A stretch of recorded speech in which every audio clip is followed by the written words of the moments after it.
Welcome to GCCars. My name's Jesse. And I'm Eric, and this is the 2023 Dodge Challenger Last Call.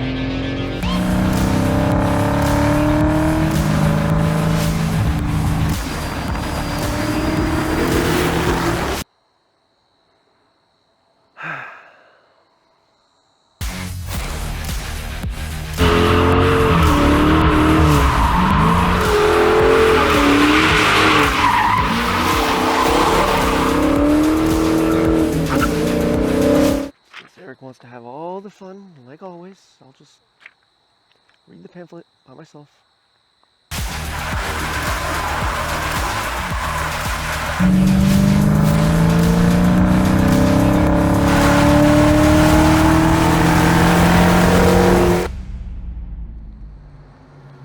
Sorry, man, I got kind of lost in the moment there. Dude, come on.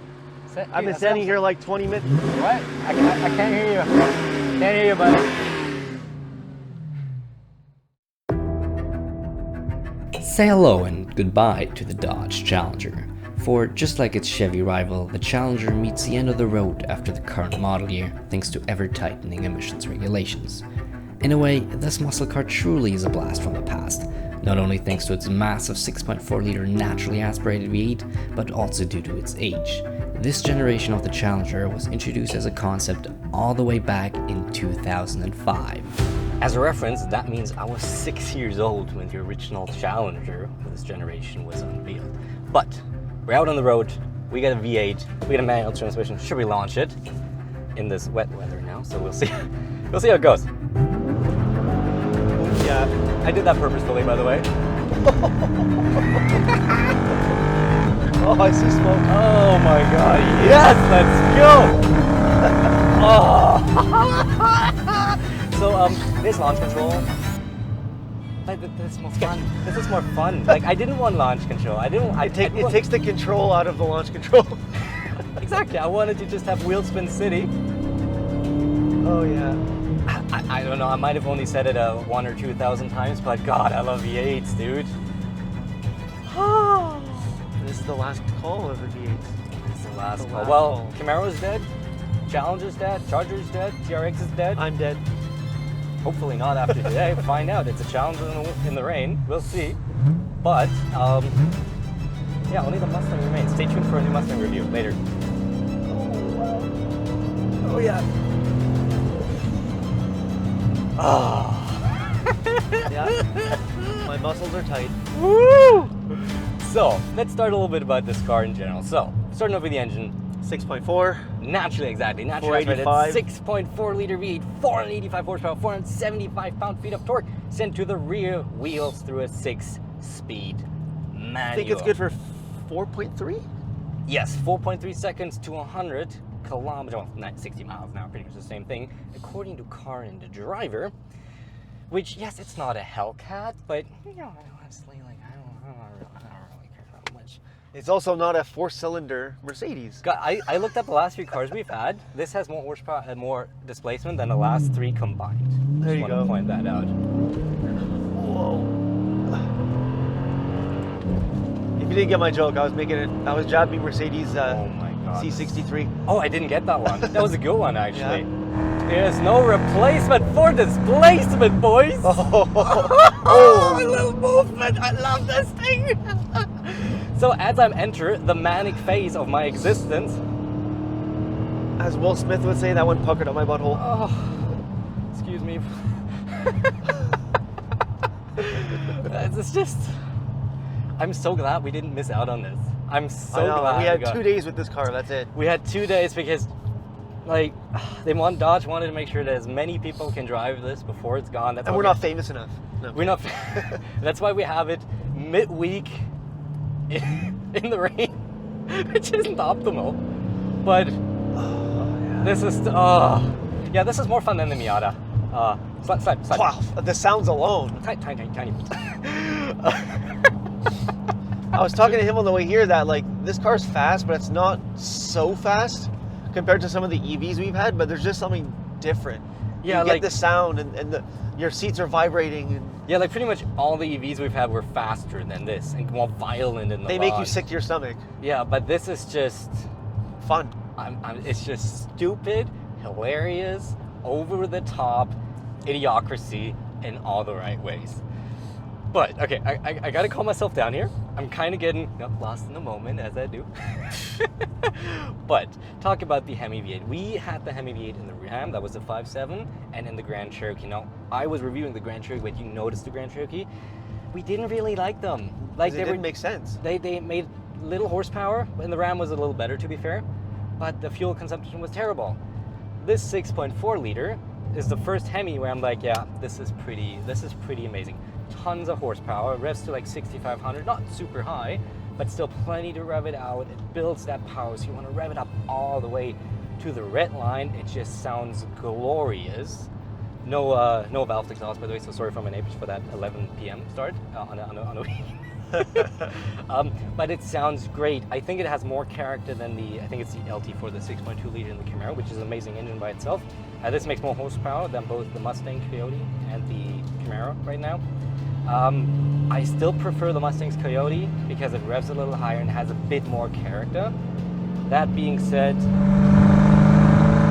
V8's V8. I love them all, even if I love some. It's like with kids, right? You say you don't have a favorite, you kind of do. Not that I would know, but oh, that sounds like I'm not the favorite. No, that's not what I meant to say. Also, not surprised. Anyhow, before I talk myself into something here, the 6-speed manual is a bit weird. It is weird. Who am I to talk? I'm not really a manual driver, but it's tilted towards like the driver, which I guess makes sense. Yeah, it's like everything's like at an angle. So neutral looks like third. It's kind of odd. Third and fifth are easy. Like it's easy to land a third when you try to go into fifth, which is like happened to me a couple of times. I almost money shifted this thing once. Didn't, luckily. But yeah, so I'm not entirely happy. That being said, I would always take this over the automatic. Hellcat, okay, we're reaching speeds where I might prefer the automatic because it gets hard to manage. But I think this isn't fast enough to justify you gotta have an automatic, because like feeling the vibrations through the stick, kind of like managing this anger from this V8 is just a special experience. But I think you were saying today it wasn't quite loud enough for you. Yeah, so now it seems louder. We just got in. I feel like it sounds louder, but sometimes no, it's not. Sometimes I feel like the Mustang and the Camaro can go a little louder, or what they might have is more of that rattle a bit. You know, this is very deep throaty. The new Mustang has settings though, I believe. The last one had 2, but yeah, the new one I think can get even louder. Has a bunch of settings, like I said, subscribe for the Mustang GT review, the new one. I feel maybe Dark Horse too. Anyhow, but yeah, so the experience is great. The shifter, honestly, the throws could be a little shorter. It's a tiny bit long. The clutch is kind of like, it's not like super sharp. Remember the Miata was like very sharp and precise. It was kind of a bit like a bolt action rifle. It's like, this is a bit more. But I think this is just, you're not getting refined here. You're getting experience. I don't know how to explain it really. No, you're explaining it correctly, right? Because this is the last muscle car. This is, unlike the Camaro, and I told you, right? I was always like kind of a bit annoyed by people saying, oh, the Mustang and the Camaro, they're pony cars, they're not muscle cars. Because, well, the official definition of a muscle car is a V8 American sports car. But I kind of get it now. Because they're essentially lined up on a graph from straight line and chill to corner carving, like full out compromised sports car. With the Camaro being on one end, the Challenger being on the other, the Mustang being kind of smack in the middle.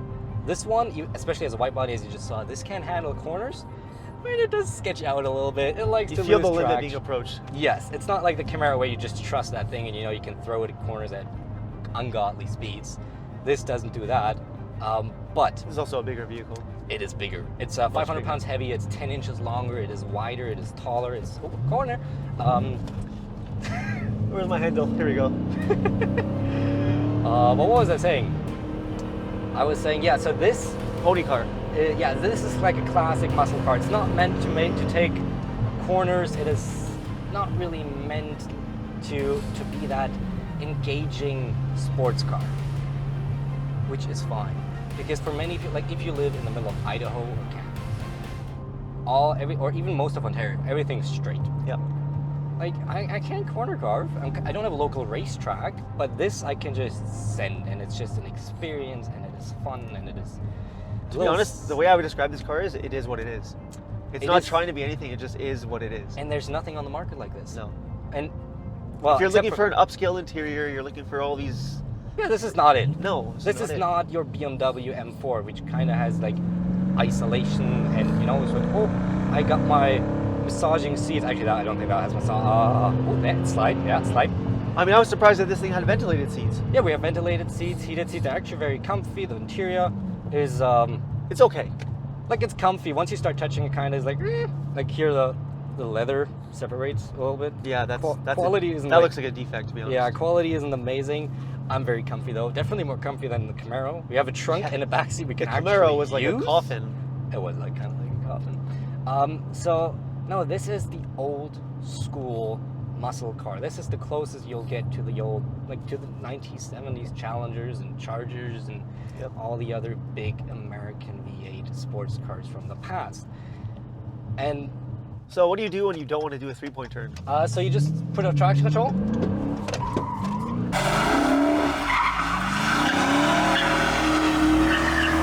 Okay, okay. So is that called a 1-point turn? That's called ultimate fun turn. Dodge, the traction control is a bit hard to turn off, by the way. And feel free to send me a bill for those Pirellis. Like, it's the last Challenger. We had to do it. I'm sorry. Clutch slipped. Clutch slipped. Yeah, that's what happened. Obviously, you know, my left... User error. I had a knee injury 6 years ago, and you know, sometimes that fine feeling isn't quite... God, this is fun. This is so fun, this car. This car is so fun. It's just amazing. But should we talk a little bit about daily drivability? We touched upon the interior. Also, this looks amazing. God, this looks so good. The exterior looks amazing. Yeah, like in the interior is kind of, I'm just like, it doesn't... Yeah, but... It's fine. But the exterior, well, the engine's, I guess the engine's considered an interior. Good. Honestly, I right? struggle with that because I'm an engine shot. I'm like, interior, exterior. Where do I put inside that? the car. Technically, it is inside the car. The car looks beautiful. The exterior of the car looks beautiful. There's literally nothing that I don't like about it. The wide body looks sexy as hell. It's pitch black, which is what the color is called, which is a great name. I'm not a big fan of black, no, but this I love black. Executed, and with the shakedown graphics and all that. By the way, Shake, you want to quickly explain what this last call shakedown even means? Yeah, so there are 7 different last calls. This is the first one. It's called the Shakedown. And basically, it's an appearance package. And there's 2 different versions. There's the wide body and the RT Scat Pack. They're both Scat Packs. This one just has the decal running across the length of the body. You have the shaker hood. You have badging all across the body. You got a Shakedown badge here, 392 badge on the side, red Brembo brakes. That's basically what this package offers you. Exactly. It's not really anything like super duper special. It's more of a way for them to celebrate that it exists. It packs some options together, like you said, with the shaker, and then gives you those exclusive options on the exterior, like the graphics. Here too, you got the carbon, which actually looks fairly nice. Like it's not great to the touch, but it's and this red stitching is also exclusive to this model. And honestly, like I think it looks great. I think it's such a stunning vehicle. It's menacing. It turns heads. We got compliments on it. The amber lights you've seen plenty of in the B-roll already is just... For me, this hood, this shaker engine combined with the wide body is just, yeah. We have a hole in our hood. Yeah. And the top of the engine, the air intake, is sticking out of it. Most people look at this, think that's part of the hood, but it's not part of the hood. It's just so cool. It's literally the engine. This is probably the coolest muscle car. And then on the inside, like it's no frills, really. It's no frills, but comfy. I feel like I use that word a lot. You do use no frills a lot. No frills. I don't shop there, by the way. No, I don't shop there. We should make our thumbnail just yellow and just like Dodge Challenger. Yeah, no frills. Vehicle. While we're interior, daily driving just a little bit. It's comfortable. There's actually a very usable back seat. Rear seats. And trunk is huge. It's like almost double the size of the Camaro, which is unusable in the Camaro. This one you can 3 bodies at least, I say. Yeah. 3, maybe 4 if they're a little It's smaller. a good mafia car. Yeah, that's a great mafia car. I feel like this is probably also a magnet for law enforcement officers. Just be a little on the casual side. But no, it rides really well. You can adapt it. Honestly, I didn't play with the drive modes at all because You feel the bumps, but that's kind of you to do be feel the expected. bumps, exactly. All the drive modes do is traction, which I can change myself. The steering gets heavier, which I don't really like. The steering, by the way, is all right. There's a decent amount of feedback, but you don't really feel like the limits of the car through the steering. It's a straight line machine that can also corner. It is not meant to be like a racetrack carver, which is fine. It's comfy every day. It is fun every day, which I think leaves us with the price. The price, and that's where things kind of go downhill for me. Yeah. Which again, it is what it is. So this is pretty much aspect as you can get a Dodge Challenger Scat Pack Widebody Last Call Shakedown. Oh, I forgot the 392. Damn it. It's not only a mouthful; it's an earful and an eyeful.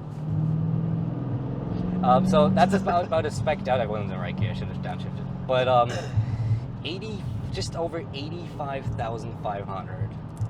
And keep in mind, Canadian. I believe the wide body adds about 10,000. I believe. But you gotta get the Yeah, it's just you gotta so get much the sexier. Widebody, right? And like, It's a lot of money. it's a lot of money. That's You're getting, like, and like you look at the backup camera, you're like $85,000. It's one of the worst backup cameras I've ever seen in my life. it's the worst one I've ever seen. It's the worst. Like it is terrible. Like I didn't even use it really. It's shit. It's pretty shit. You can't heel toe, by the way. The pedal placement is really terrible. It's like, wait, at least I can. It's too close to the transmission tunnel and the firewall, so I can't get my foot over there. So heel and towing, it's really hard in here. I just thought about that while I tried to do it. But yeah, so $85,500. A Camaro, which is dead after this year as well, like a nicely equipped Camaro SS1 LE, like we tested, 61K. It's a huge difference. For this money, you can get a ZL1 with 650 horsepower, like a ZL1 1LE with like plenty of power, plenty of everything. Or you can get the brand new Mustang as a top spec Dark Horse, which is insanely capable, 500 horsepower, 6-speed manual. So How much is the Mustang? will be around 85 as a top spec. To be fair to this vehicle, I would say that the Camaro's not really comparable. Because I could not daily drive the Camaro. No, and that's what I actually, you're speaking to my mind here, because this doesn't, like, it does kind of, but it doesn't really compete with the Camaro. Like, They're different vehicles. like the usability is totally different. You can have this as your single car. Yeah. Camaro, like, doable, yeah, but like once you start being more than one person, You can't even go grocery shopping with that car. Oof. You can, but like it's tight. It's tight. It's not as comfortable. It is a very compromised vehicle. It's a great vehicle. I It's love awesome.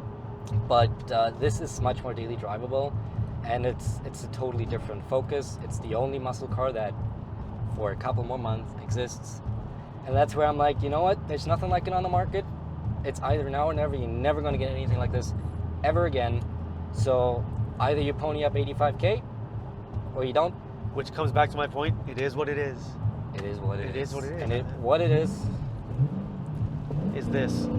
is just awesome and fun and engaging, and white pickup trucks in front of you that go slower than you.